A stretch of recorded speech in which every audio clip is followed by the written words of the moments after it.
On est vendredi le 25 avril. Et ça fait un moment que j'ai pas filmé. Je crois que ça remonte à début du mois. Oui, bah oui, j'ai pas eu envie. Je me suis dit, écoute, c'est pas grave. De toute façon, vu que j'ai pas posté encore... là, je viens d'en poster une. Il y a encore une vidéo que je dois poster. Et puis, je posterai celle-ci. Donc, techniquement, toi, tu ne le verras pas. Tu as juste vu le fait que je ne postais pas souvent. C'est tout. Mais j'ai quand même posté. Donc voilà. Pourquoi je n'ai pas posté? Eh ben, c'est toujours le même souci, en fait. Attends, je remets ma bretelle, là. Voilà. Ben oui. Toujours le même souci, toujours cette folie d'ivresse qui fait que je ne fais que lire et qui fait que j'ai l'impression de ne pas avoir des choses intéressantes à te raconter. Donc du coup, je filme pas. Voilà. Et surtout, il y a des sujets qui m'énervent et dont j'ai pas spécialement envie de parler sur ma chaîne parce que j'ai pas envie de rentrer dans des débats. Maintenant ça m'énerve qu'on le voit. Des débats inutiles, voilà, des débats dans lesquels ça va s'enflammer, patati et patata. Mais là, j'ai quand même des choses à te dire parce que tout ça, c'est les livres que j'ai lus depuis la dernière fois. Voilà, mais attends, non, regarde. Il faut que j'en rajoute un parce que je viens d'en terminer un. Mais je vais pas faire ça d'un coup parce que ça va être indigeste. Il y en a combien? 1, 2, 3, 4, 5, 6, 7. Attends, j'ai lu que 8 livres là? Je pensais que j'avais lu plus. Moi, je pensais que j'avais lu 9 livres. Ça veut dire que je dois encore lire 2 livres avant d'arriver à... D'ici mercredi, ça fait beaucoup. Hein. Oh, ça fait beaucoup. Donc, je vais en parler de certains, mais et je ferai l'autre à un autre moment parce qu'il y en a trop. Je ne vais pas parler de tout ça en une fois. Ça va faire beaucoup. N'est-ce pas? Ce que tu peux faire, c'est aller sur TokTok et Instagram. Oui, j'ai décidé de ne plus dire les noms. Ou en tout cas, de Instagram ou Instagram et TokTok. Voilà. C'est pour éviter, tu vois, parce qu'apparemment, on peut pas dire les noms des autres applications. Enfin, bref, je le fais quand même, mais bon, passons. Et en fait, il y a des mini-avis déjà. Pas encore de tout, mais il y a déjà des mini-avis d'une bonne partie qui est publiée. Et il y a aussi un Big Book Haul que je vais publier également sur ces 2 réseaux. Et je vais essayer de diversifier le truc. En fait, tu vois, je vais essayer de me dire, tu ne peux plus rester au même endroit. Il faut que tu ailles un petit peu aux autres endroits où je suis si tu veux avoir la totalité de mon contenu. Tu vois, enfin, les contenus TokTok et Instagram, ouais, ils sont les mêmes. Ce qui veut dire que quand je publie sur un, je publie sur l'autre. À part les photos, forcément, sur Instagram. Hein, donc, c'est à ça en plus. Mais tout ce qui est petites vidéos sont publiées sur les 2. Donc, tu peux te mettre que sur un, sauf que sur le gramme, il y a les photos en plus. Même si j'ai pas publié beaucoup de photos derrière moi, je publie beaucoup de petites vidéos. Parce qu'il s'est passé quelque chose sur Instagram qui a fait que, je ne sais pas, pour le moment, je fais des bonnes vues. Bon, j'augmente pas au niveau des likes et tout, mais je fais des bonnes vues. Et ce qui s'est passé, c'est... c'est une vidéo qui est un petit peu sortie de ma communauté, on va dire, qui a fait un peu mouche. Hein. À mon avis, je pense qu'elle a été relayée sur une plateforme quelconque avec beaucoup de messieurs qui se disent « Regarde, on a encore une dame de qui on peut se moquer » parce que j'ai reçu quand même pas mal de commentaires désobligeants sous cette vidéo. Voilà. Alors, la vidéo, pour te mettre dans le contexte, c'est un classement des pilotes de Formule 1. Voilà, il faut savoir, et tu le sais toi, que j'aime beaucoup la Formule 1 et que j'ai des pilotes chouchous et tout et tout. Voilà, la Formule 1, c'est une histoire avec moi. Enfin, ça démarre pas de maintenant. Je suis pas quelqu'un qui a découvert Drive to Survive et qui s'est dit « Ah, c'est trop bien la Formule 1, je vais y regarder !» Non, moi, j'aimais déjà avant. C'est-à-dire que moi, la Formule 1, je regarde depuis 1999. J'ai regardé les années Schumi, et puis c'est vrai qu'une fois que Schumi a quitté la F1 la première fois, donc a quitté Ferrari, c'est vrai que je n'ai pas retrouvé de pilotes qui m'ont donné envie de continuer à regarder. C'était vraiment Schumi. Il est revenu après, je ne saurais plus dire en quelle année, et je n'y suis pas retournée parce que la vibe était passée. Et puis ensuite, là, j'y suis retournée en 2021, oui, parce que j'avais regardé Drive to Survive, mais j'avoue que c'est pas la raison principale. La raison principale, c'est que, c'est con à dire, mais c'est un des trucs qui m'a fait tenir quand Jack est parti. Voilà, il faut savoir que quand Jack est parti, enfin un peu avant déjà, je n'arrivais plus à rien faire. J'arrivais pas à lire, j'arrivais pas à m'occuper avec mes loisirs créatifs. Tout ce que j'arrivais à faire, c'était me taper devant la télé et regarder les trucs qu'il y avait à la télé.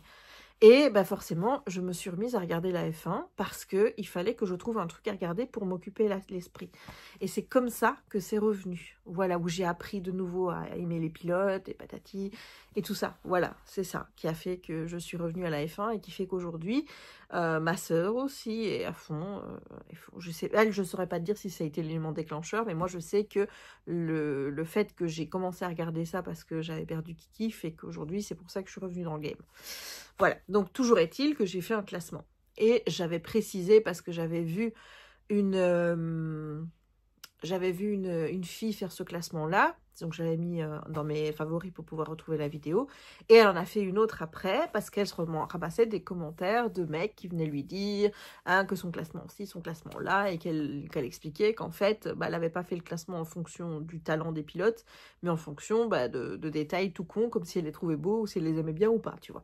Donc moi, je me suis dit, on va éviter ce truc et on va directement, en début de vidéo, le dire. C'est-à-dire que le classement est fait en fonction de mes goûts personnels. Voilà. C'est-à-dire en fonction de, oui, si je trouve un pilote mignon ou pas, même si c'était pas le critère déterminant, en fonction de si je l'aime bien ou pas, si le pilote me donne une bonne impression ou pas. Donc pas du tout en fonction du talent, des performances, tout ça, tout ça. Tu vois, voilà, c'est pas du tout ça. Ce qui fait que tu as eu un classement, tu devines que le premier, c'était Lewis Hamilton, hein, et que le dernier, forcément, c'était Max Verstappen, puisque je n'aime pas Max Verstappen, mais vraiment, c'est physique, je n'aime pas le gars, tu vois, je ne l'aime pas, je vais pas non plus me justifier sans disant, je ne l'aime pas, je ne l'aime pas, mais je reconnais que c'est un bon pilote, et si j'avais fait un classement selon le talent, j'aurais été obligée de le mettre beaucoup plus haut.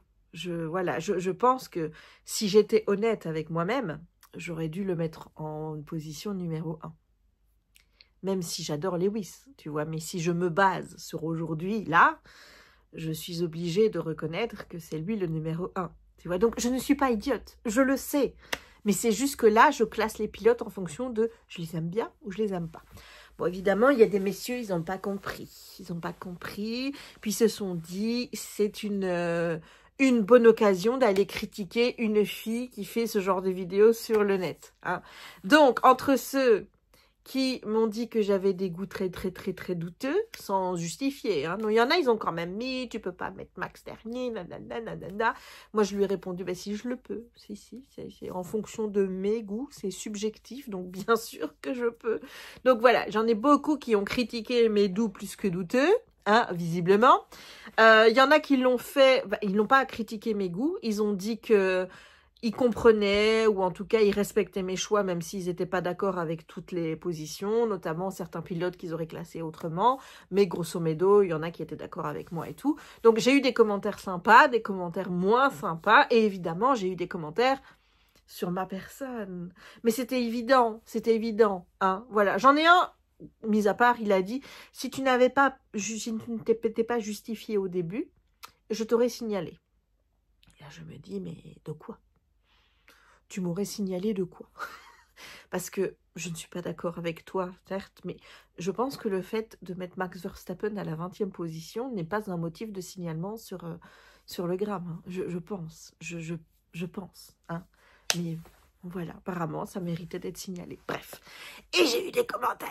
Ah là là, les commentaires. Alors, qu'est-ce que j'ai eu? D'abord, j'ai eu... Bon, il y en a un qui m'a dit, toi, tu dégages. Ben, je dis, bah non, je suis chez moi. Donc, c'est toi qui dégages. J'ai eu... Même la F1 ne voudrait pas la sauter. Je ne demandais pas à être sautée par la Formule 1. Mais bon, passons. J'ai eu que j'avais le physique de mes idées. Et un, évidemment, qui n'a pas pu s'empêcher de me dire « Va faire du sport ». Voilà. Donc, qu'est-ce que j'en ai tiré de tout ça? Je t'avoue qu'au début, quand j'ai regardé ma vidéo et que j'ai vu les premiers commentaires négatifs tomber, parce que je ne m'attendais pas à ce que la vidéo parte en flèche comme ça, je t'avoue qu'au début, tu as 200-300 vues, puis après d'un coup, tu regardes, tu en as 4-5 000 avec des commentaires désobligeants. Au début, ça m'a fait ouh. Au début, j'ai eu du mal. Je me suis dit, oh là là, j'étais à 2 doigts de supprimer la vidéo et de me dire, voilà. Et puis, j'ai réfléchi. Et puis, je me suis dit, ouais, mais attends. C'est ce genre de vidéo-là qui crée malheureusement, et c'est triste de se le dire, hein, que c'est des gens qui viennent commenter négativement ta vidéo, qui font que ta vidéo tourne et que tu es vue. Et qui ont fait que ce jour-là, bizarrement, j'ai gagné quelques abonnés alors que ça n'arrive quasiment jamais sur le gramme. Voilà, donc je me suis dit non, tu laisses. Et j'ai eu du mal, mais j'ai supprimé les commentaires désobligeants. J'ai laissé les gens qui disaient qu'ils n'étaient pas d'accord avec moi, mais qui l'ont dit d'une manière gentille. Tous ceux qui m'ont dit que j'avais des goûts de merde, je les ai supprimés parce que c'est pas comme ça que tu t'adresses à quelqu'un. Tu peux être d'accord, pas d'accord avec moi, mais tu peux me le dire gentiment.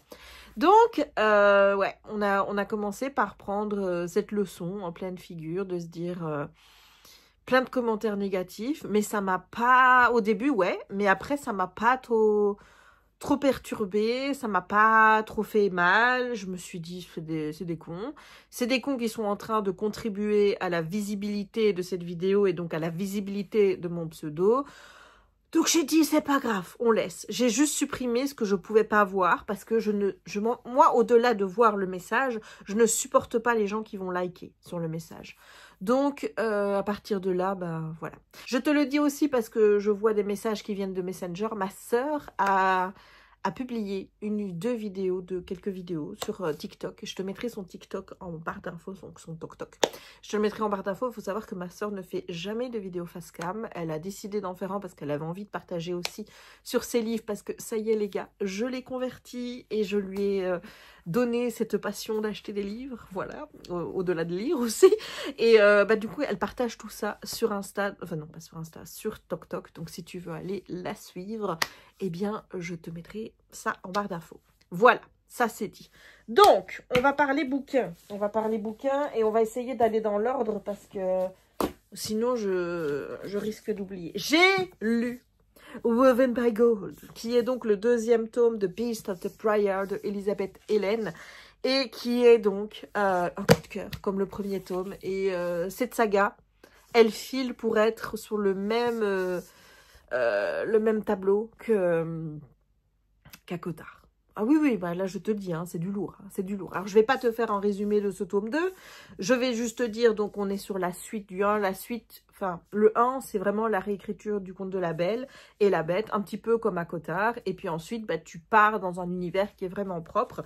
Bah ici c'est pareil, donc je t'avais expliqué qu'il y avait 4 princes, qui a été maudit et qui la nuit se transformait en bête. Et dans ce tome, on va suivre le prince de l'automne, donc Faron.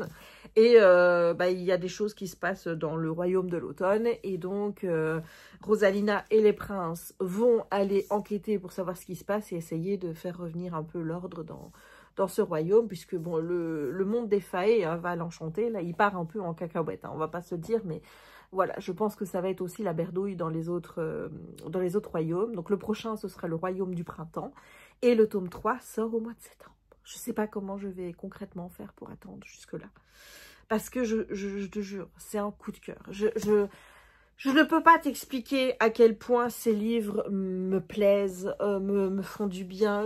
C'est un tout en fait. Il y a tout ce que j'aime. Tu as un univers qui est super bien détaillé, tu as un univers vraiment très original, enfin bon c'est pas le plus original non plus, hein, je veux dire des princes faées, des royaumes basés sur les saisons, tu en as déjà vu et tout, mais pour moi ça fonctionne, c'est des éléments que j'aime bien, avec tout ce qui est world building, j'adore et je trouve ça original.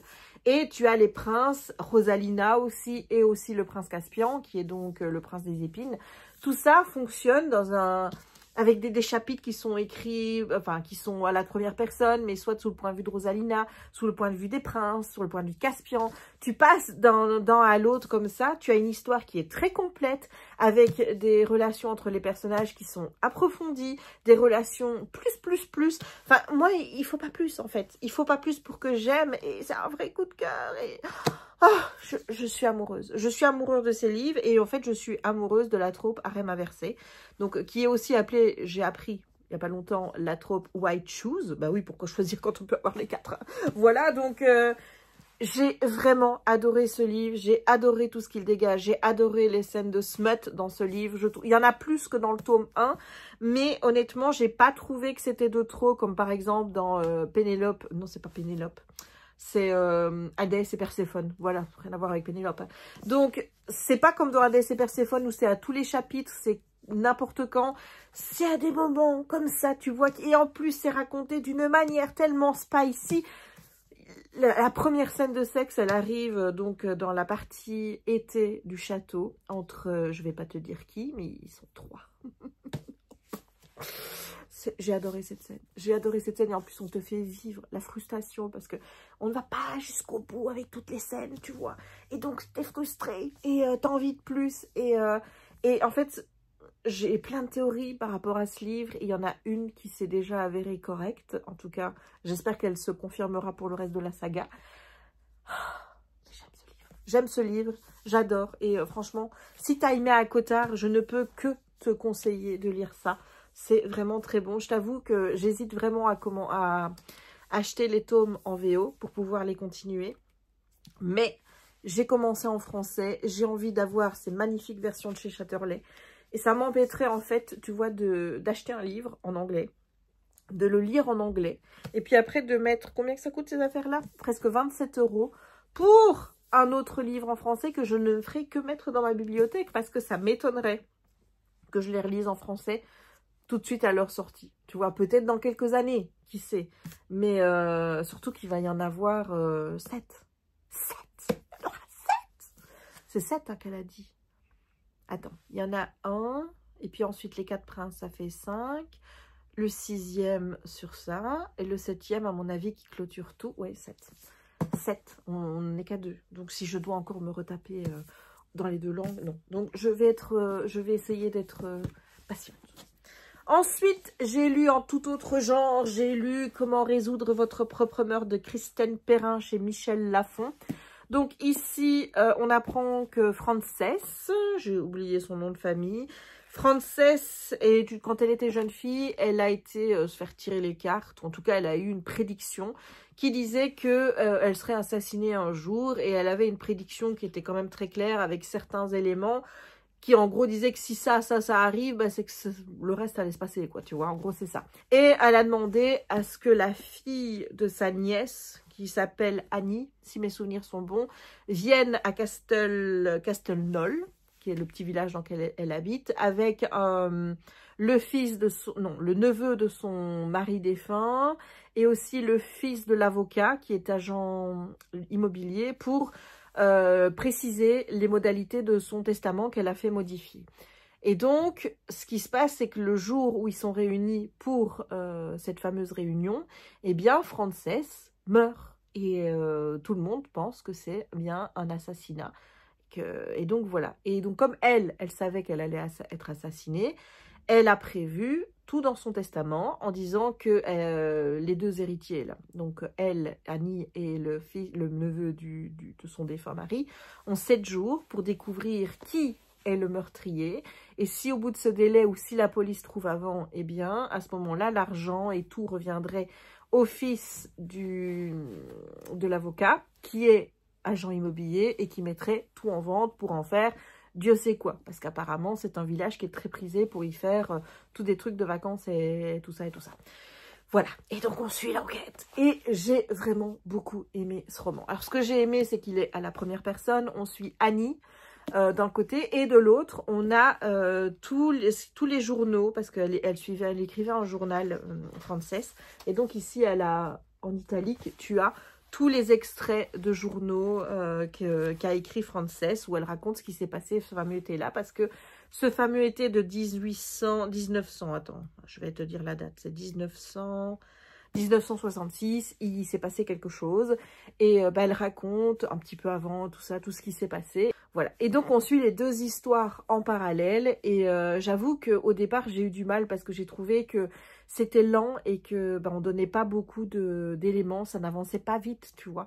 Et je me suis laissée prendre au jeu, c'est-à-dire que je pense que d'abord j'ai vraiment craqué pour la partie Frances, quand on avait les carnets. Et j'ai adoré suivre l'histoire de Frances et de ses amis à l'époque, de la découvrir, de voir quelle femme elle était. Et j'ai aussi aimé découvrir Annie et découvrir Frances à travers les yeux d'Annie.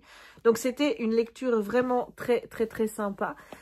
J'ai pas forcément trouvé moi le coupable, mais ce que j'ai aimé, c'est qu'au moment où on a commencé à dire que ça se dirigeait vers celle-là, t'arrivais à voir les indices et les choses qui ont fait que on pouvait trouver le meurtrier. Tu vois, c'est pas un meurtrier qu'on te sort du chapeau et tu sais pas d'où ça vient par rapport aux indices qu'on t'a donnés avant.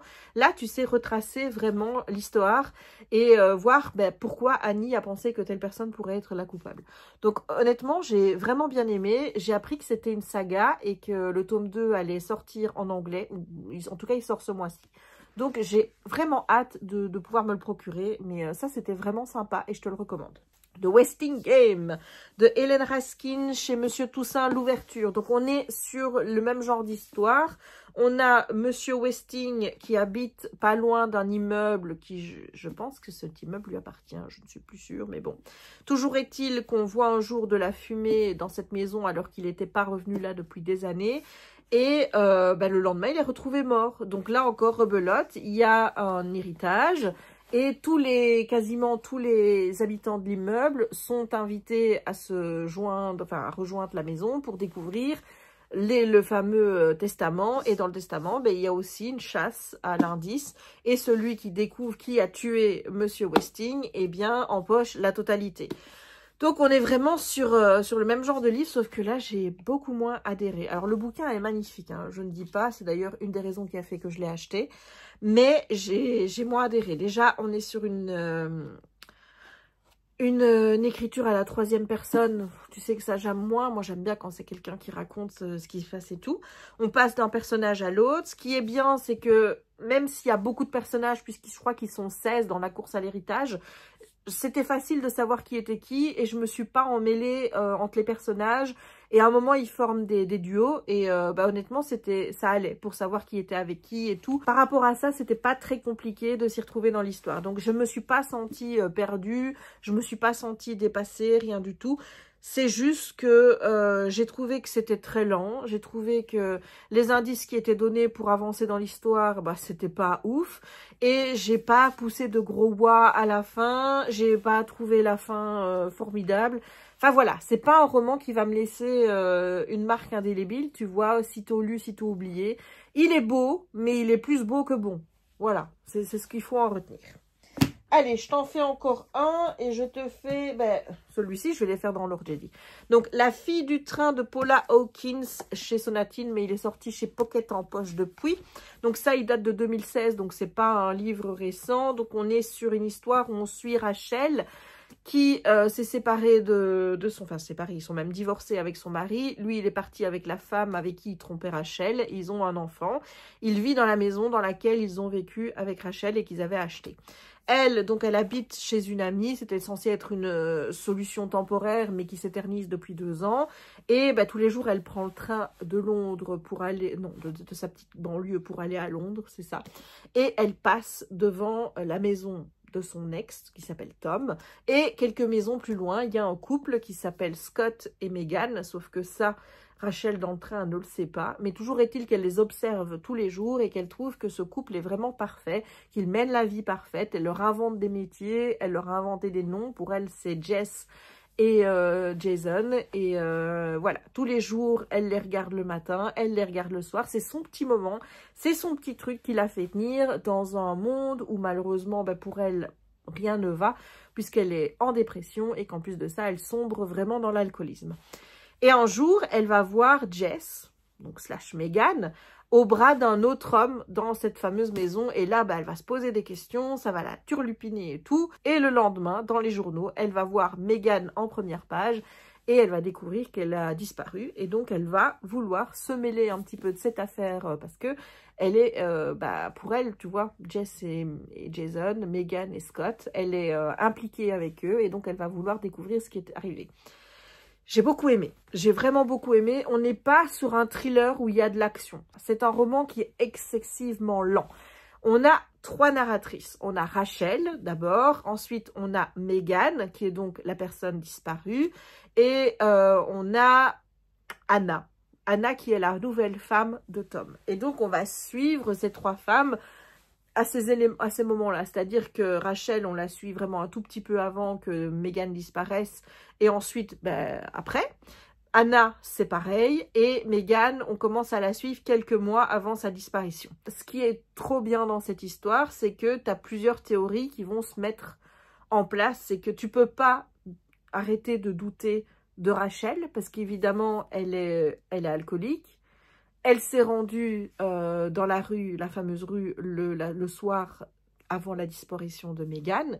Donc, est-ce qu'elle a fait quelque chose? En tout cas, elle ne s'en souvient pas. Elle a ce qu'elle appelle ses blackouts, c'est-à-dire des moments où elle ignore totalement ce qui s'est passé et que, ben voilà, c'est des moments de sa vie qui ont disparu et qu'elle ne peut absolument pas se souvenir de ce qui s'est passé. Donc, tu ne peux pas t'empêcher de douter. Et tu as aussi d'autres personnes. Tu vas également découvrir la vie de Megan et donc, forcément, il y a d'autres personnes qui apparaissent en étant des potentiels coupables, quoi. Et à un moment donné, enfin moi j'ai eu une théorie qui a pris l'ascendant sur les autres, je vais pas te dire laquelle, hein, évidemment, et il s'avère que j'avais bon. Donc au niveau de la prévisibilité, j'ai pas envie de dire que c'est le roman le plus imprévisible et le plus fou et que tu vas te dire « Ouah, je l'avais pas vu venir !» Parce qu'honnêtement, je pense que c'est quand même facile de s'imaginer certaines choses. Ce que j'ai aimé dans ce roman, c'est toute la tension qui s'en dégage. Il n'y a pas énormément d'action, on est beaucoup dans des petites affaires de... Qu'est-ce qui s'est passé? Est-ce que j'ai fait ici? Est-ce que j'ai fait là? Des manipulations aussi par rapport à d'autres personnages. La police qui pense que telle personne ou telle personne pourrait être impliquée. Des choses qu'on découvre et tout. On est vraiment sur quelque chose d'assez lent, avec beaucoup de questionnements donc dans la tête, que ce soit de Rachel ou des deux autres narratrices. J'ai adoré ce thriller psychologique et toute la tension qui en est ressortie. C'était vraiment, vraiment intense à lire. J'ai vraiment passé un bon moment, alors qu'au début, je me disais, aïe, aïe, aïe, ça va être lent, ça va être long. Et au final, j'ai adoré ça. Donc, comme quoi, parfois, il ne faut pas non plus qu'il y ait de l'action pour aimer un livre. Donc, moi, je l'ai vraiment bien aimé. Je crois que je lui ai mis 4 sur 5. Donc, je te le recommande. Voilà. Alors, bon, je vais arrêter là. Il me restera donc 3 livres dont je dois encore te parler, mais je ferai ça demain. Il me reste une enquête de Béatrice Heidklar, Une insolente curiosité. J'ai lu également Romance à l'anglaise et je viens de terminer Son espionne royale et le mystère bavarois de Rhys Bowen, qui est un cozy mystery un peu historique, on va dire. C'est le tome 2. J'avais lu le tome 1 l'année dernière. Et je l'ai bien aimé, mais j'ai des trucs à redire. Donc ça, je ferai ça demain parce que celui-là, je dois encore mettre à plat toutes mes idées. Et donc, je te parlerai de ces 3-là. Alors, pour ma prochaine lecture, c'est déjà fait. Parce que je t'avoue que dans un élan de vouloir vraiment développer TokTok et Insta, je me suis dit que j'allais essayer de vous faire plus participer. Et donc, dans cette optique-là, je vous ai laissé choisir entre 2 livres. Je vous ai mis La petite boutique des sortilèges de Sarah Beth Durst et Si j'étais toi de Seska Major. Celui-là, parce qu'il est juste magnifique et que la couverture, ça me fait penser à la petite maison des 7 nains. Oui, parfois on a des références, hein, voilà. Et je crois qu'on est sur un cozy fantasy. Et on est sur un Seska Major, le nouveau, donc le l'autrice de La prochaine fois peut-être, le roman numéro 1 de mon année 2024, que j'ai kiffé, kiffé, kiffé. Donc forcément maintenant je vois un livre de Seska Major, je l'achète. Et donc c'est le nouveau. Et donc là je pense qu'il est question... Ah, voilà, on est sur un Freaky Friday. On est sur un Freaky Friday, c'est-à-dire qu'on a un couple qui a des problèmes de communication.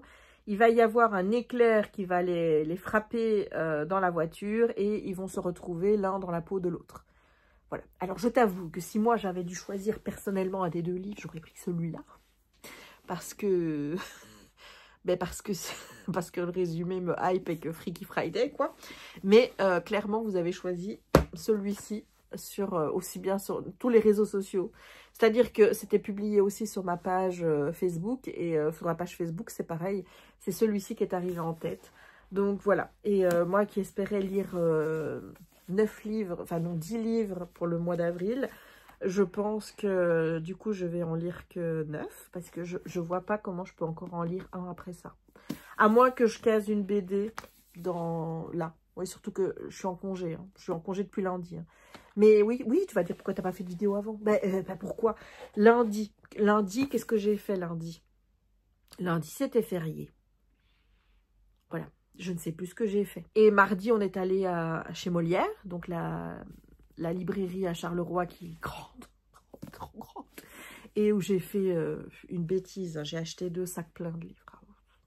Et mercredi, qu'est-ce que j'ai fait mercredi? Je ne sais plus. Je ne sais plus ce que j'ai fait mercredi. J'ai lu sans doute un petit peu. Puis hier, j'ai fait du coloriage parce que j'ai eu ma boîte de 240 de Gangna. Et du coup, j'ai eu envie de faire du coloriage. Et donc aujourd'hui, j'ai terminé mon livre là. Et maintenant, je vais commencer celui-ci. Mais voilà, à moins que je me dépêche. Mais alors, il me reste quoi? Il me reste samedi aujourd'hui, samedi, dimanche, lundi, mardi, mercredi. Mais mardi, je vais à Disney. Donc, mardi, on avancera un petit peu le soir. Mais ça va pas être la journée de lecture dingue, quoi. Voilà. Voilà. Sur ce, je vous laisse. Et je vous dis à demain. Devinons. Voilà. Ouais, je sais, c'est dur. Hein. C'est dur.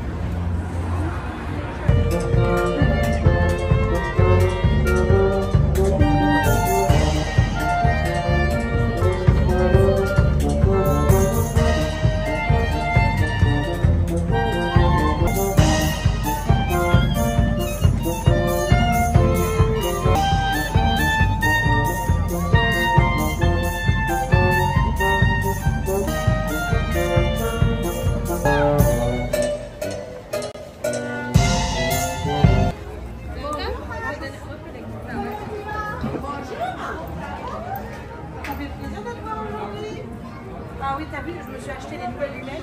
C'est top là quand même, regarde, elles sont vraiment belles. Je suis pas sûre qu'elles soient à ta taille. Waouh! Ah, wow! Ah ouais, c'est la classe. Oh, ça te va. Surtout à ta taille. D'accord, tu veux pas me les rendre?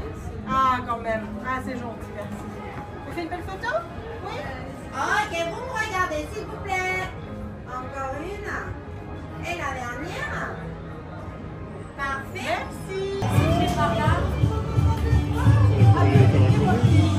Je suis vraiment au thème. Hein. Tu vois, c'est nickel. J'ai prévu le bateau, j'ai les lunettes. Elle est prête. Ah,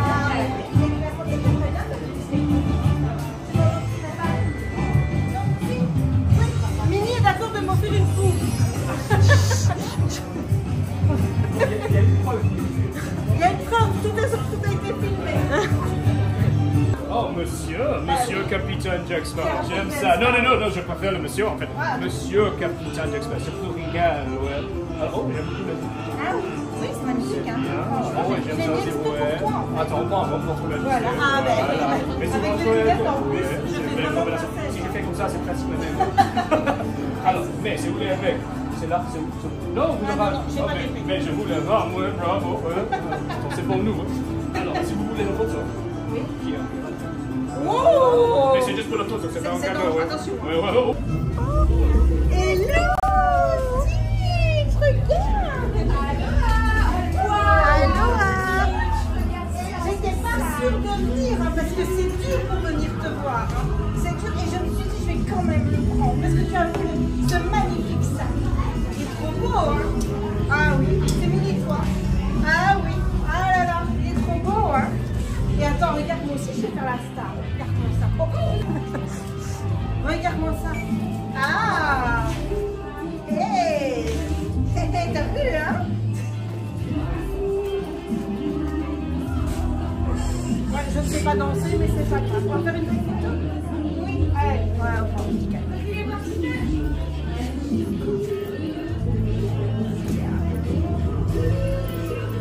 Je ne sais pas si je fais bien, mais c'est pas grave. Est-ce que vous voulez vous mettre de deux, madame? Ah, d'abord le câlin. J'ai envie d'un câlin. Voilà, oh, c'est tout. Voilà, et de dos, comme ça. Ah, ah, mais voilà, comme ça. Tournez la tête, regardez-moi.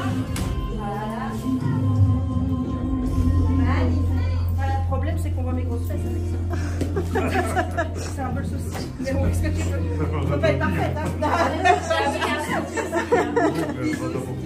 Oh, je suis contente de tout ça. C'est trop mignon.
Vous êtes vraiment les meilleurs.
samedi le 10 mai.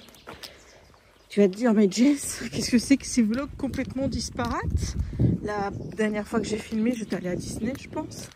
Donc c'était fin avril. Mais je vous avoue que pour le moment, je suis un peu plus attirée par le format court. Et je poste plus sur TokTok et Insta. Voilà.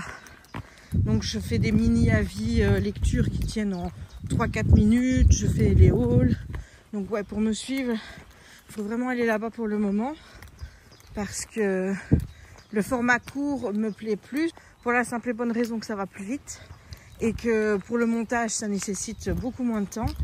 Et que je t'avoue que pour le moment, je suis tellement dans une fièvre lectrice que j'ai même pas envie de prendre du temps pour monter. Attends, parce qu'il y a quelqu'un qui arrive. Haya! Y'a mon amour.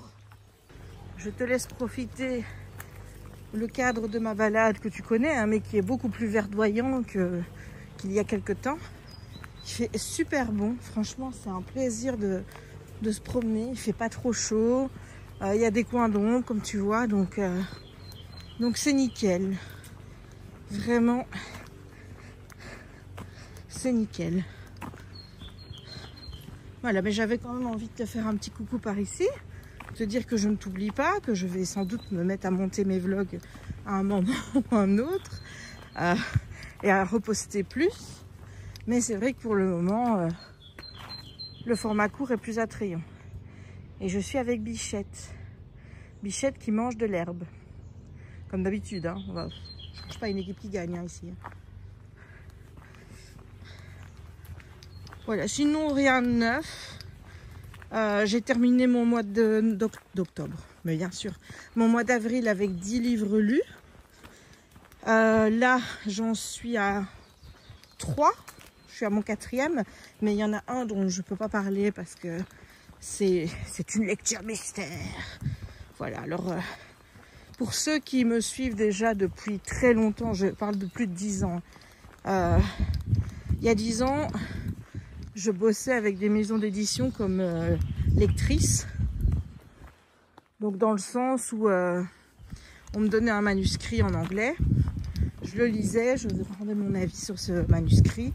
Et l'éditeur, après, voyait si, en fonction de mon avis, il allait le lire et voir s'il allait le publier ou pas.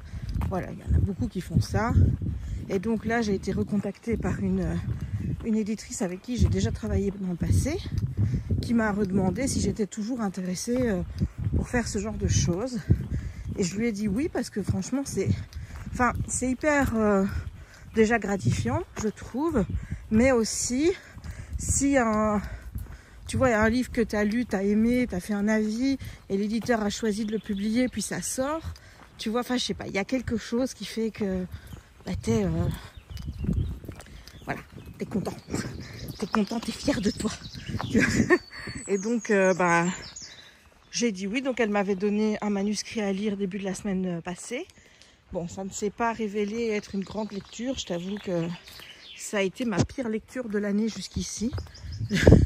Je pense que si j'avais pu le mettre sur Goodreads, parce que le truc c'est qu'il n'est pas répertorié sur Goodreads, donc je pense qu'il n'est pas encore prévu pour sortie en anglais ni quoi que ce soit. Voilà pourquoi je peux pas t'en parler. Je lui aurais mis 1 ou 2 étoiles maximum, parce que ma note finale c'était 1,6 sur 5. Regarde-moi ça, petit casse-cou. 1,6 sur 5, donc techniquement, selon ma propre façon de fonctionner sur Goodreads, c'est 2 étoiles. Mais si je ressens pas le besoin de mettre 2 étoiles, parce que j'estime que le bouquin n'en vaut pas ça, j'en aurais mis qu'une. Hein. Voilà, mais donc ça n'a pas été la lecture du siècle. Mais bon, je peux pas la compter sur Goodreads, je peux pas donner mon avis du coup, puisque pour le moment, ce livre n'existe pas. Voilà. Donc je ne peux absolument pas en parler. Donc c'est embêtant, parce que je t'avoue que pour quelqu'un de psychorigide comme moi, au niveau des livres lus, etc., ça m'emmerde d'avoir un livre que je ne peux pas compter dans mes livres lus et qui compte sur mon challenge Goodreads.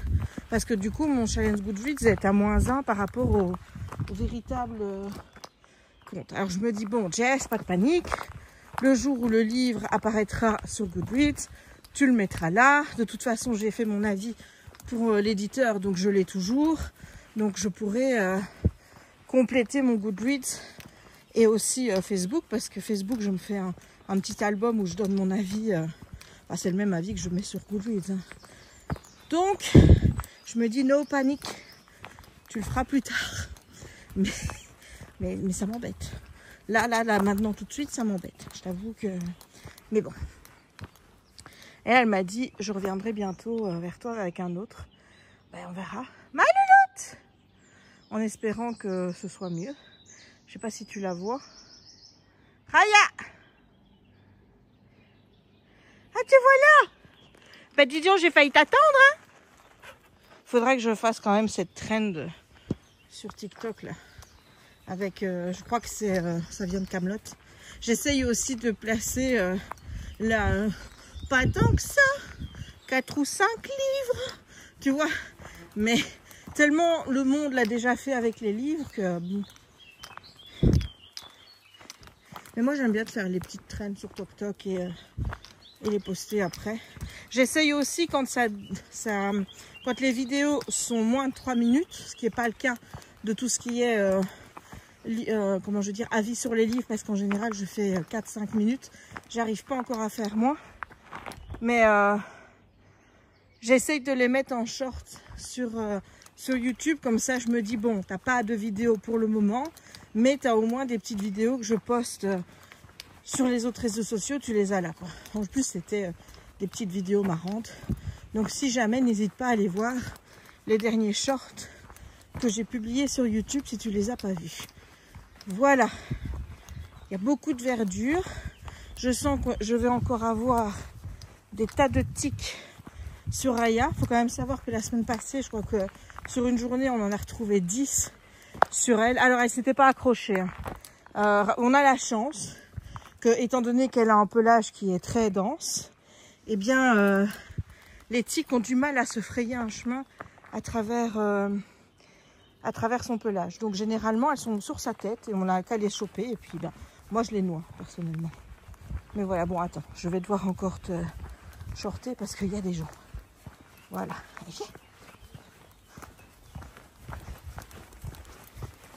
Bonjour.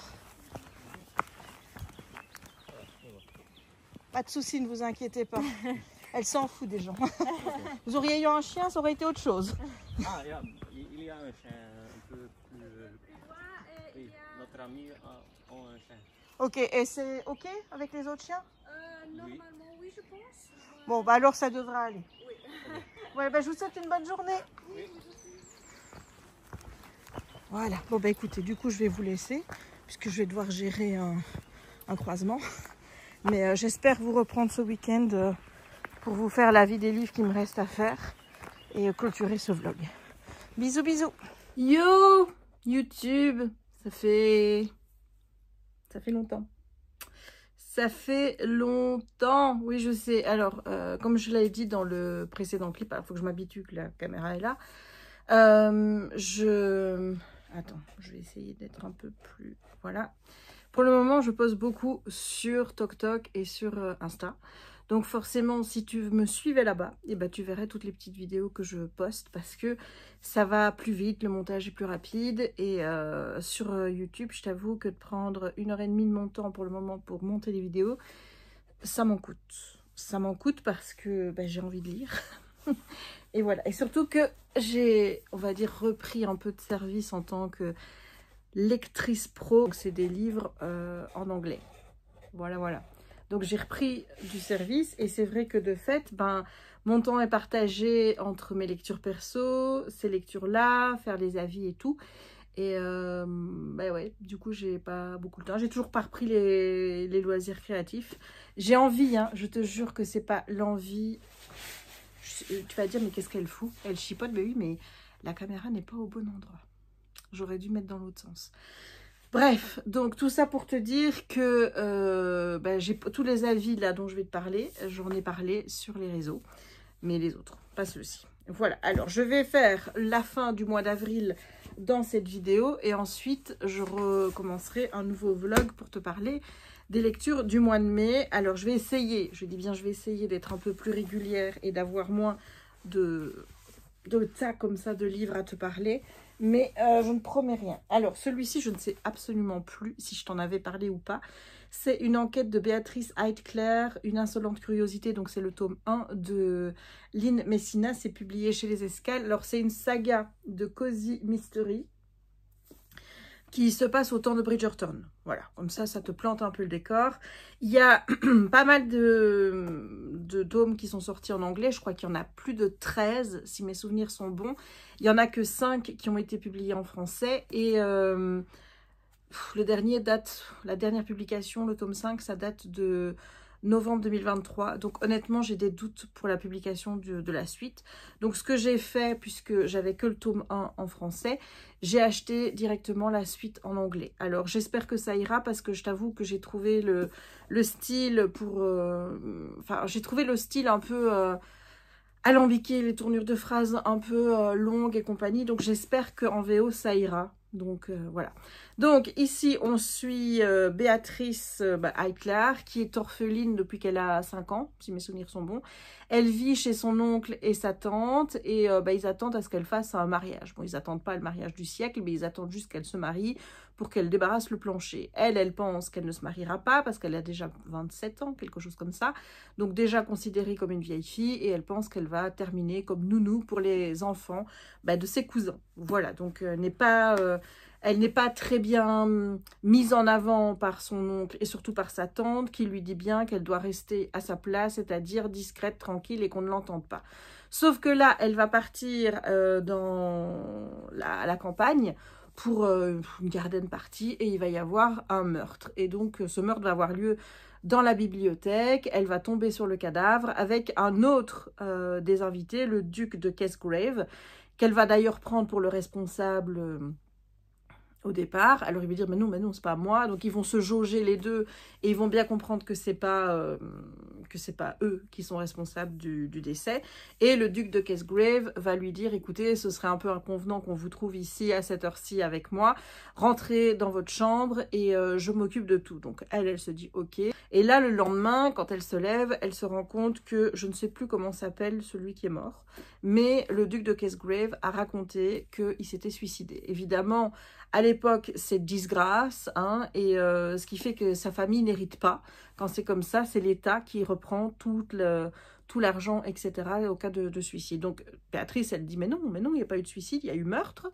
Et donc, ils vont décider un petit peu de mener l'enquête pour savoir qui est le meurtrier. Alors, honnêtement, j'ai bien aimé. J'ai trouvé qu'il y avait de l'humour dans cette saga et j'ai bien aimé les joutes verbales avec le duc de Kesgrave. Franchement, c'est deux personnages qui s'accordent plutôt bien. Ce que j'ai aimé, c'est que pour l'époque, eh bien, lui, il va quand même prendre en considération ce qu'elle a à dire. Il va pas rejeter tout en disant « c'est une femme, elle raconte que des conneries et compagnie ». Non, il va écouter ce point de vue. Ils vont avancer tous les deux dans l'enquête. Donc ça, je t'avoue, j'ai plutôt bien aimé. Ce que j'ai moins aimé, en fait, c'est que quand on a eu la résolution, eh bien, même avec les indices qui étaient donnés, j'ai pas réussi à retracer le fil de comment Béatrice est arrivée à la conclusion que telle personne a fait le meurtre. Et en fait, c'est ça qui m'a un peu gênée, c'est que moi, j'aime bien pouvoir repartir en arrière et me dire on est parti de là, on a eu ça comme événement, on nous a menés en bateau en nous donnant des indices qui nous ont fait croire que ça pouvait être telle ou telle personne, mais globalement les indices qu'on avait, j'ai pas trouvé que quand tu revenais en arrière, tu pouvais aller au coupable. Et donc c'est ça qui m'a un petit peu manqué. Maintenant je vais lire la suite parce que c'était plutôt sympa et j'ai envie de voir comment cette relation avec le duc de Kesgrave va évoluer parce que clairement ça a l'air d'être le fil conducteur, tu vois. Donc voilà, et je m'aperçois que c'est beaucoup plus facile de faire des avis pour YouTube. Parce que tu vois, je me mets pas de pression en fait, tout simplement parce que je me dis, si je radote, si je fais des blabla, des 1, 2, 3 et compagnie, je peux toujours revenir en arrière, effacer, faire du montage, etc. Il n'y a pas de problème. Donc, tandis que sur TokTok, quand je commence à monter la vidéo, ou même quand je tourne, j'ai l'impression que du début à la fin, il faut que ce soit nickel, tu vois. Donc, je dois tenir, je dis ça dans tel ordre, je le dis, je peux pas bégayer, je peux pas faire ci, je peux pas faire ça, parce que j'ai beaucoup plus de mal à monter mes vidéos sur le téléphone que quand je suis sur l'ordinateur avec la souris et compagnie. Je trouve que c'est beaucoup moins précis, c'est beaucoup moins facile d'arriver à couper là où je veux. Et voilà. Et j'essaye toujours de faire un format court. Donc de fait, ben, c'est plus compliqué. Bah alors pourquoi est-ce que je privilégie toujours je sais pas, parce que j'aime bien essayer de, tu vois, d'essayer de réduire mon avis à 3-4 minutes. Là, tu vois, j'en ai déjà pris 6 pour faire cet avis-ci. Donc bon, voilà. Bon, bah, de toute façon, je me dis les deux contenus se complètent. Donc bah, si tu as envie de voir du contenu long, tu regardes les vlogs. Et si tu veux voir du contenu court, tu vas sur les autres réseaux. Alors, j'ai lu aussi en avril, Romance à l'anglaise de Erika George. Donc ici, c'est une romance type Bridgerton au temps de la Régence, où on va suivre deux personnages qui ne s'apprécient pas. Mais en fait, ils se sont pas vus depuis longtemps. Et en fait, Blythe, elle a jamais oublié que Briggs lui a foutu la honte de sa vie. Tu vois, genre quand ils étaient jeunes, ils s'envoyaient des pics, ils n'arrêtaient pas de se chercher l'un l'autre. Bon, ben ça restait bon enfant jusqu'au moment où Briggs a fait, je veux dire, le pas de trop, et qui a fait que Blythe s'est retrouvé vraiment humilié devant sa famille, devant tout le monde, devant toutes les personnes qu'elle côtoie. Et là donc, on est à l'été 1812, Blythe retourne chez sa cousine qui habite à côté de chez Briggs, puisque c'est son voisin. Et eh bien, ils ont des objectifs tous les deux. C'est-à-dire qu'elle va à la campagne parce qu'elle espère trouver des nobles chez qui installer ses ruchiers, parce qu'elle a envie de lancer sa société de montage de ruches. Elle fait déjà du miel et compagnie, mais voilà, elle a envie vraiment de bosser en tant que femme businessman, tu vois. Donc, bon, pour l'époque, c'est déjà compliqué. Et donc, elle veut vraiment lancer sa petite entreprise. Et lui, eh bien, il a hérité du domaine de son père, puisque son père est décédé. Il s'est aperçu que son père avait beaucoup de dettes et qu'en plus de ça, il avait une maîtresse sur le côté et que c'était là que tout son argent partait avec les jeux, bien sûr. Et eh bien, il doit trouver une solution pour pouvoir apurer les dettes de son père et pouvoir garder le domaine familial. Et donc, son petit plan, c'est d'épouser, alors je ne sais plus comment elle s'appelle, mais on a une demoiselle donc qui est assez... je ne dirais pas fortunée, mais en tout cas, elle a une dot très importante et la dot permettrait d'apurer les dettes. Donc, il va forcément essayer d'attirer les grâces de cette demoiselle pour pouvoir l'épouser. Donc, ne me demande plus comment, mais en tout cas, Blythe et Briggs vont essayer de s'entraider. Lui a essayé de faire prospérer son entreprise de rucher en lui présentant des gens importants, des nobles, des aristocrates prêts à investir, et elle va tout faire pour essayer de rapprocher les deux. Sauf qu'évidemment, tu te doutes bien que leur petite entreprise va ne faire qu'une chose, c'est les rapprocher l'un de l'autre. Alors, c'était sympa, j'ai bien aimé que ce soit un roman écrit à deux voix, puisqu'on a le point de vue de Blythe et celui de Briggs, donc ça j'aime toujours. J'ai oublié de te dire, celui-ci c'est à la troisième personne. C'est peut-être aussi pour ça que je l'ai moins aimé. Et donc, c'était vraiment une petite romance sympa. Mais ça cassait pas trois pattes à un canard. C'était pas non plus la lecture du siècle. J'ai bien aimé. J'ai aimé la manière dont ça se terminait. Bon, c'était chouette à lire, mais sans plus, j'ai envie de dire. Alors, ensuite, j'ai lu Son espionne royale et le mystère bavarois. Donc, c'est le tome 2 de la saga Son espionne royale de Rhys Bowen chez La Bête Noire. Donc là, bon, moi je pensais qu'on était au temps de la Régence. Je ne sais pas comment j'en suis venue à penser ça, puisqu'on est quand même dans les années 1930. Voilà, donc on est à l'entre-deux-guerres. Alors, le premier tome, je ne sais pas si tu t'en souviens, mais je l'avais lu l'année passée. On faisait la connaissance de Georgie, donc Georgina, je ne sais plus son nom de famille en entier, mais toujours est-il que son père est décédé, son frère a hérité du domaine et elle, clairement, son frère va lui dire qu'il ne payera plus sa dot, ou en tout cas sa rente, et donc que si elle veut continuer à mener la belle vie, il faut qu'elle épouse un prince allemand. Bon, elle n'est pas du tout d'accord, donc elle va partir dans la maison familiale de Londres, à Ragnok House, et elle va décider de se trouver un petit travail pour pouvoir payer. Son petit travail, c'est un boulot de femme de ménage, en gros, sauf qu'elle le dit à personne, évidemment, parce qu'une femme de son rang, tu te doutes bien que...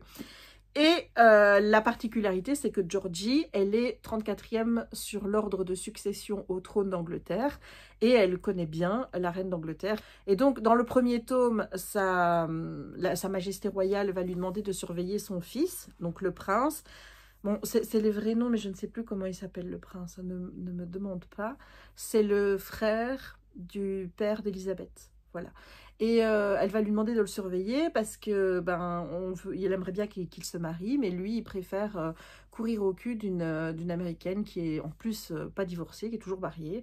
Donc, elle aimerait bien que cette relation cesse. Et donc, Georgie va devoir se charger de regarder un petit peu où ça en est. Et dans ce tome-ci, eh bien, la reine revient un petit peu à la charge en disant qu'il y a une princesse bavaroise, donc Annie, qui doit venir en Angleterre. Et donc, elle aimerait bien que cette princesse bavaroise épouse le prince. Et donc, elle va demander à Georgie d'héberger la princesse chez elle, parce qu'elle dit si c'est au château, il va se douter, ça va être trop flag et compagnie. Donc, voilà, donc elle va lui demander d'accueillir la princesse le temps pour essayer que le prince tombe amoureux d'elle. Sauf que devant la princesse, il y a des morts qui s'accumulent. Voilà, et Georgie va encore une fois mener l'enquête pour savoir un petit peu ce qui se passe. Alors, c'était sympa, honnêtement, j'ai bien aimé. Mais alors, j'ai trouvé que la résolution des meurtres, elle intervenait très tard. C'est-à-dire qu'on est vraiment focus pendant une grosse partie de l'histoire sur le fait que la princesse bavaroise débarque ou alors c'est bien bavaroise, hein. C'est de Bavière. C'est de Bavière. Mais je pense que Bavière et bavarois, c'est la même chose. Hein, parce que c'est pas de bavarois. C'est ouais. Voilà, bon, la princesse de Bavière, là, donc. On passe vraiment un grand moment avec cette princesse qui s'installe chez Georgie, et c'est vrai que il se passe pas grand chose. Les meurtres interviennent assez tard, et puis Georgie, elle intervient assez tard pour pouvoir dénouer un petit peu l'enquête. Alors c'était sympa, j'ai trouvé qu'il y avait toujours l'humour du premier tome. J'aime toujours le personnage de Georgie qui arrive toujours à se fourrer dans des situations, mais tu te dis elle le fait exprès, c'est pas possible. Et encore, je suis même sûre qu'en le faisant exprès, elle n'y arriverait pas. Donc c'est un plaisir de suivre Georgie, c'est vraiment une histoire, c'était une histoire agréable, mais j'ai trouvé que du coup ça intervenait tard, le côté un peu cosy mystery, et encore une fois j'ai trouvé que sur la fin ça partait un peu vite, quoi. C'était un peu bâclé, donc c'était sympa. On m'a dit que c'était le moins bon de la saga, donc écoute, j'ai hâte de poursuivre. Alors ensuite j'ai lu La petite boutique de sortilèges de Sarah Beth Durst chez Brajlon. Alors celui-là, je l'ai vraiment beaucoup aimé. Bon, moi, j'ai pas encore beaucoup l'habitude de lire des cosy fantasy, donc c'est vrai que les styles lents comme ça, ou des histoires où il se passe pas grand-chose, c'est pas le genre de livre que je lis et que j'apprécie. Moi, j'aime bien quand il y a de l'action, j'aime bien quand ça bouge, et là, c'est vrai que c'est assez lent. Alors, pour te rappeler un peu l'histoire, on va suivre Kiela, qui vit dans une ville dont j'ai oublié le nom, Alysium ou un truc comme ça, où en fait il y a de la magie dans ce monde-là, et elle est bibliothécaire, et donc elle est chargée de veiller sur les livres, sur une section de livres de la bibliothèque qui sont grosso merdo des livres dans lesquels il y a des sortilèges, voilà, c'est des livres magiques.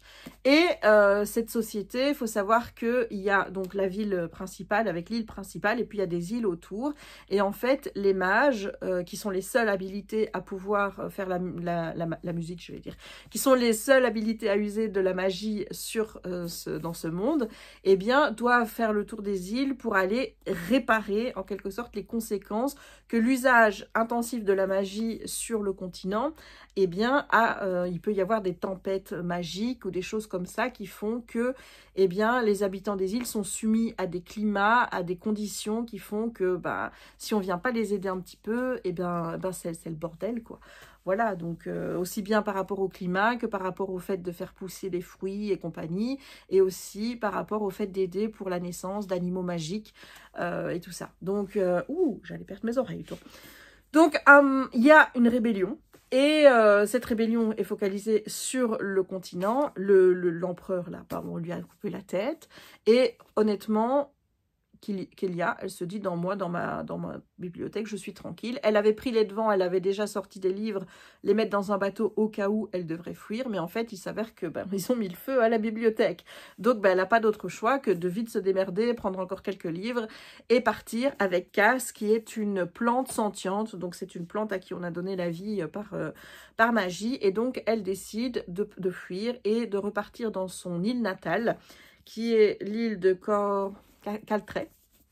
Et là, elle dit, bon, écoute, on va se faire tout petit, on va essayer de vivre en autonomie, c'est-à-dire qu'on va faire pousser nos fruits, nos légumes et compagnie, on ne se mélange pas aux autres, parce que Kiela, elle n'aime pas de parler avec les gens, voilà, c'est quelqu'un d'assez asocial, et elle a envie de faire sa petite vie tranquille, sauf que dès qu'elle arrive sur l'île, il y a déjà un voisin qui rentre chez elle, se dit bonjour, voilà. Alors le voisin, je ne sais plus comment il s'appelle, je ne sais plus si on voit le nom... Non, je vais pas le retrouver, hein. Je vais pas le retrouver. Donc voilà, et ce voisin lui dit qui elle est, et compagnie, donc elle explique. Et en fait, elle va se rendre compte que l'île a été un petit peu laissée à l'abandon, et elle voit les conséquences en fait que les mages ne viennent plus, et elle voit toutes les conséquences que ça a pour l'île. Donc elle va se dire, bon écoute, qu'est-ce que ça ferait de mal que j'utilise les livres de magie pour embellir notre vie, mais aussi celle des voisins, en espérant que personne ne sache que c'est elle qui fasse de la magie, parce qu'alors là, on pourrait évidemment la dénoncer, et elle pourrait mourir, du coup, tu vois. Donc, voilà le Cozy Mystery, voilà un petit peu l'histoire dans laquelle on est, et honnêtement, j'ai adoré. J'ai adoré. C'est une histoire qui se passe vraiment tout en douceur, il ne se passe pas vraiment grand-chose. Tu suis qui est là sur cette île, qui va apprendre à connaître les habitants. Elle va être obligée de parler, de faire connaissance avec les gens, parce que de toute façon, les gens ne la laissent pas tranquille et ne la laissent pas être seule, toute seule dans sa maison, tu vois. Ils viennent vers elle et compagnie, donc elle va aller vers les gens, elle va vouloir les aider, et elle va voir, en fait, elle va apprendre ce que c'est que l'entraide sur l'île de Caltray. Et le fait que c'est bien parfois d'être tout seul, mais que l'union fait la force en quelque sorte. Donc c'est vraiment une super jolie histoire. Alors oui, c'est lent. Oui, il ne se passe pas grand-chose. Il n'y a pas d'action, etc. C'est une petite histoire qui fait son cours, où on apprend à connaître qui est là, où on a des personnages secondaires qui sont juste charmants. Enfin voilà, tu as envie d'aller sur cette petite île de Caltray, tu as envie d'être un membre du village, tu as envie de faire partie de cette communauté, parce que ce sont des gens bienveillants et qui font attention les uns aux autres, qui veillent les uns sur les autres. J'ai adoré. Franchement, c'est une petite bouffée d'oxygène. J'ai vraiment aimé ce livre et je te le recommande. Je crois que ce qui m'a vraiment embêtée, c'est que ce soit encore une fois à la 3e personne. J'aurais aimé que ce soit en jeu, et j'aurais aimé qu'on puisse suivre aussi l'autre personnage dont je ne me souviens plus du nom. Tu vois, le garçon là dont je t'ai parlé au début. Parce que forcément, il y a une petite romance qui s'installe. C'était franchement bien. Donc je te le recommande parce qu'il est top, et en plus bon, il y a un super jaspage. Et alors j'ai lu aussi, pour terminer le mois, le Grimoire d'Elfie, le tome 1, l'île presque, chez Dracou. Donc c'est de Harleston, Alouette et Minnie Ludwig. Alors c'est une saga qui est hyper connue sur les réseaux, la saga du Grimoire d'Elfie, et qui a beaucoup de succès.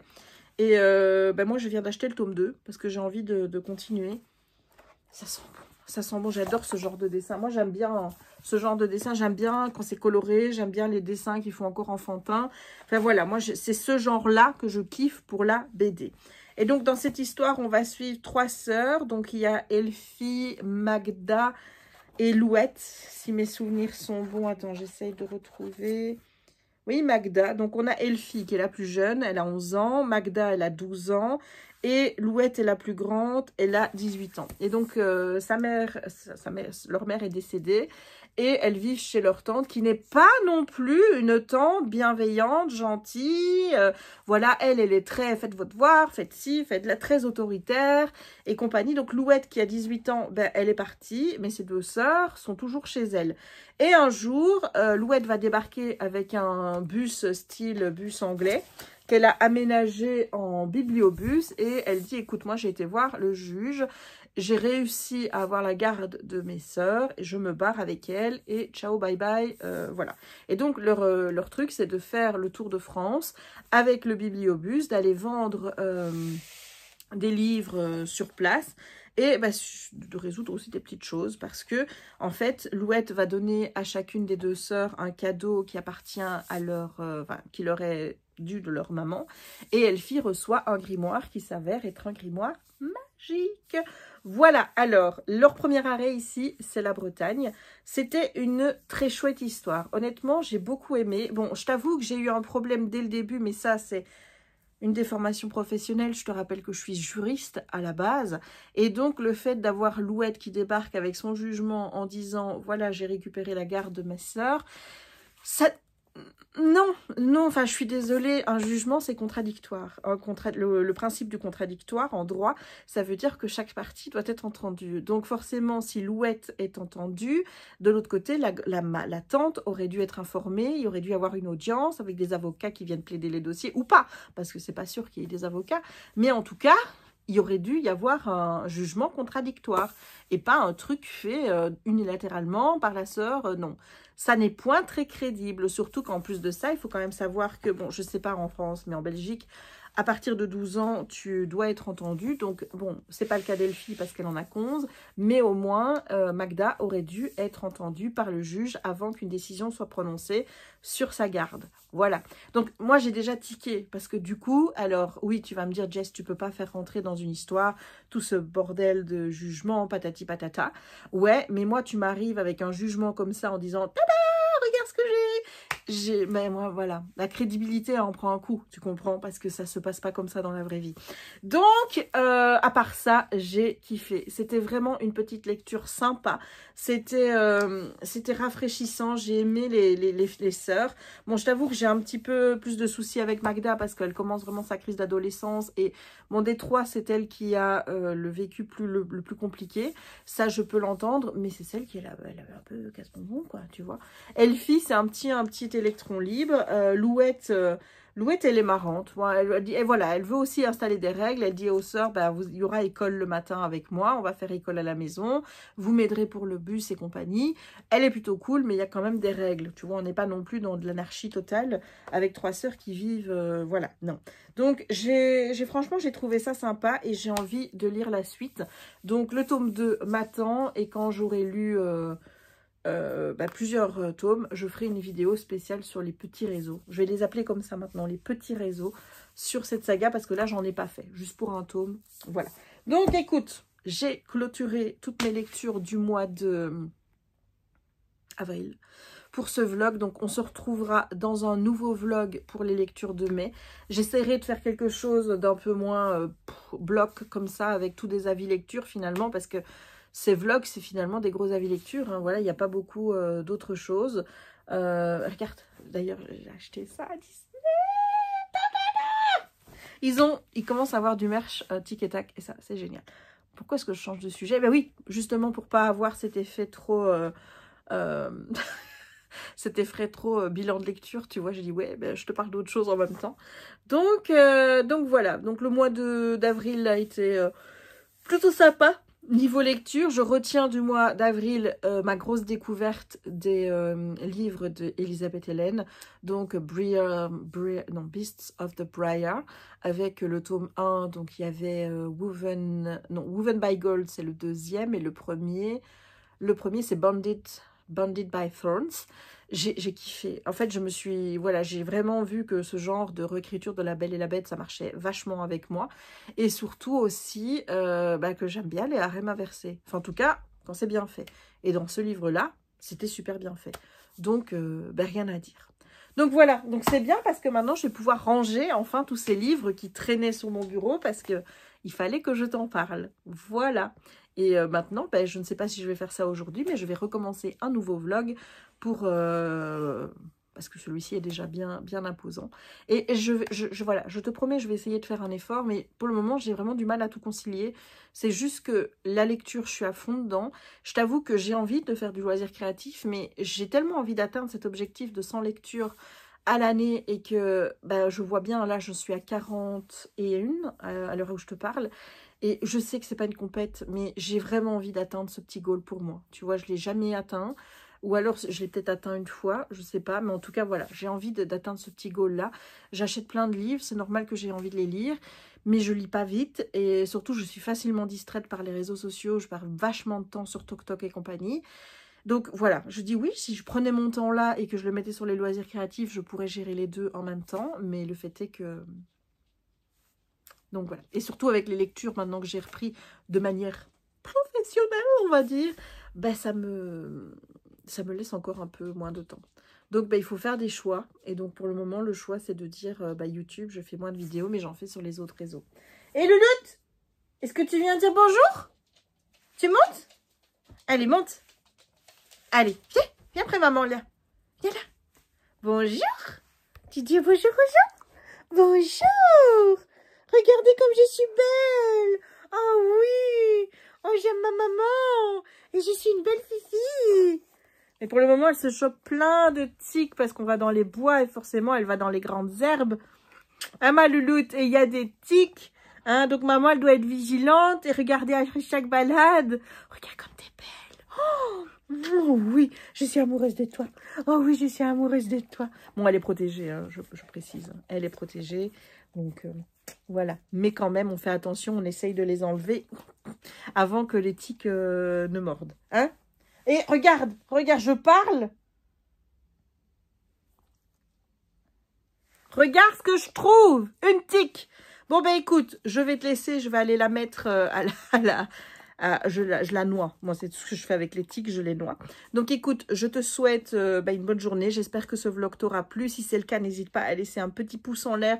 Tu sais que c'est important. Hein. Et puis, je vois, si c'est massif, je me dis, ah, ils ont envie que je refasse plus de vidéos. Donc, n'hésitez pas à vous lâcher au niveau des pouces en l'air. N'hésitez pas non plus à laisser un petit emoji. On va laisser le petit emoji... Le petit cœur, avec tous les petits cœurs autour, là, tu vois, parce que je l'aime bien, celui-là. Donc, ou le petit chien, parce qu'on a eu Raya. Donc, un des deux. Mais voilà, on laisse les commentaires aussi, parce que s'il y en a plein, je vous assure, je fais plus de vlogs et je reviens en force. Voilà, on fait ça? On fait ça. Et n'hésite pas non plus à commenter la vidéo pour me dire, bah, toi, ce que tu es en train de lire, si tu as lu des livres que je t'ai proposés aujourd'hui, et si tu les as aimés ou pas, sans spoil, évidemment.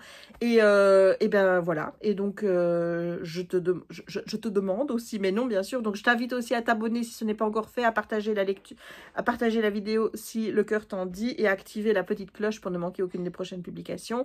Et moi, il ne me reste donc plus qu'à te souhaiter une bonne journée ou une bonne soirée, suivant le moment où tu regarderas cette vidéo, et à te dire à très bientôt pour de nouvelles aventures littéraires, surtout, peut-être créatives, et surtout avec Raya. Je te fais des bisous. À bientôt. Ciao.